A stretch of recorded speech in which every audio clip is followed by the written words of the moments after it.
கன்னியா ராசியை பொறுத்தவரை மிகப்பெரிய ஏற்றமான காலம். ராசிநாதன் தன்னுடைய இன்னொரு வீட்டில் ஆட்சி பெற்றதனால் புதிய வேலை அமையக்கூடிய வாய்ப்பும், உடல் நலத்தில் நல்ல ஒரு ஏற்றமும், தீர்க்கமான சிந்தனையும் இருக்கக்கூடிய காலகட்டம். புதிய தொழில் அமையும், புதிய வேலை மாற்றம் அமையும், புதிய வேலை கிடைக்கக்கூடிய காலகட்டம். வேலையில் ஏற்றம் கிடைக்கும். ஏற்றத்தில் உங்களுக்கு பொருளாதார விருத்தி இருக்கக்கூடிய வாய்ப்புகள் நிச்சயமாக உண்டு. உங்களுடைய முயற்சிகள் அனைத்தும் வெற்றி பெறும்.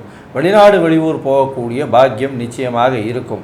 உங்களுடைய ராசிக்கு 2ஆம் இடத்தை தனகாரகனும் தனஸ்தான அதிபதியும் பார்க்கறதுனால பணம் எண்ணெய் கொட்டுற மாதிரி பிசிறு இல்லாமல் கொட்டக்கூடிய காலகட்டமாக அமைய போகிறது. குடும்பத்தில் நல்ல ஒரு சந்தோஷம் அமையக்கூடிய வாய்ப்புகள் உண்டு.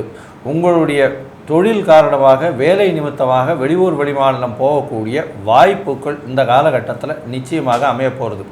இந்த காலகட்டத்தில் முயற்சிகள் எல்லாமே வெளிநாடு போகிறதுக்கு நிச்சயமாக அமையும். வெளிநாடு போய் படிக்கக்கூடிய வாய்ப்புகள் இந்த காலகட்டத்தில் கண்டிப்பாக அமைய போகிறது. அதை தவிர வெளிநாடு போய் படிக்கக்கூடிய மாணவர்களுக்கு நல்ல ஒரு ஏற்றம் கிடைக்கும். அதை தவிர தொழிலில் ஒரு பெரிய மாற்றங்கள் இருக்கும். தாயின் உடல்நிலையில் நல்ல ஒரு ஏற்றம் இருக்கக்கூடிய காலகட்டம்.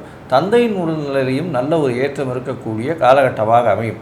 தொழிலில் அதிகமான லாபங்கள் வரக்கூடிய வாய்ப்புகள் நிச்சயமாக உண்டு. ஐயா சொன்ன இந்த சந்திராஷ்டம தினங்கள், அதாவது 20/6/2025 22/6/2025 வரலும் உண்டான காலகட்டத்தை தவிர்த்து முயற்சிகளை தவிர்ப்பது இந்த காலகட்டத்தில் நல்லது. மிச்சபடி பார்த்தேனால் இந்த கன்னியா ராசிக்காரர்களுக்கு இந்த ஆனி மாதம் மிகப்பெரிய ஏற்றமும் மாற்றமும் வரக்கூடிய காலகட்டமாக அமையும்.